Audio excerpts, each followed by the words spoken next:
Честно сказать, я не знаю, кто это написал, но это настолько здорово сказано, что не убавить, не прибавить. Сын как-то спросил своего отца: «Как вы жили раньше без доступа к технологиям, без интернета, без компьютеров, без телевизоров, без кондиционеров, без мобильных телефонов?» И отец ответил: «Точно так же, как ваше поколение живет сегодня, без молитв, без сострадания, без чести, без уважения, без стыда, без скромности, без чтения книг. Мы, люди, которые родились между 45-м и 85-м годом, являемся благословенными. Наша жизнь — живое тому доказательство. Играя и катаясь на велосипедах, мы никогда не носили шлемов. Мы не боялись одни ходить в школу с первого дня учебы. После школы мы играли до заката. Мы никогда не смотрели телевизор по полдня.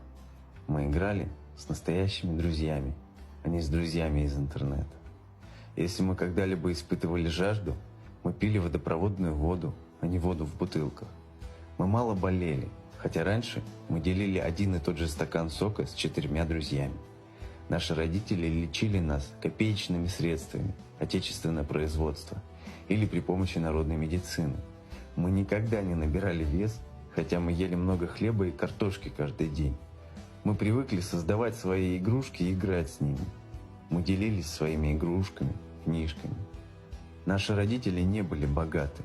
Они дарили нам свою любовь, научили нас ценить духовное, а не материальное. Дали нам понятие о настоящих человеческих ценностях, честности, верности, уважении, трудолюбии. У нас никогда не было мобильных телефонов, DVD, PlayStation, Xbox, видеоигр, персональных компьютеров, интернет-чата. Но у нас были настоящие друзья. Мы посещали дом нашего друга без приглашения. Нас угощали простой и скромной едой. Наши воспоминания были на черно-белых фотографиях, но они были яркими, красочными. Мы листали с наслаждением семейные альбомы и хранили с благословением портреты наших предков. Мы не отправляли на помойку книги, мы стояли за ними в очередях, и потом запоем их читали.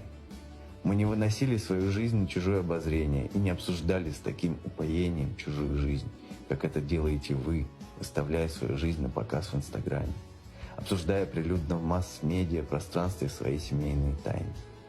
Мы уникальны и наиболее понимающее поколение, потому что мы последнее поколение, которое слушало своих родителей. Кроме того, мы первые, кто должен был слушать своих детей. И мы те, кто все еще умнее вас и помогает вам. Мы ограниченное издание. Наслаждайтесь нами, учитесь у нас, цените нас, прежде чем мы исчезнем.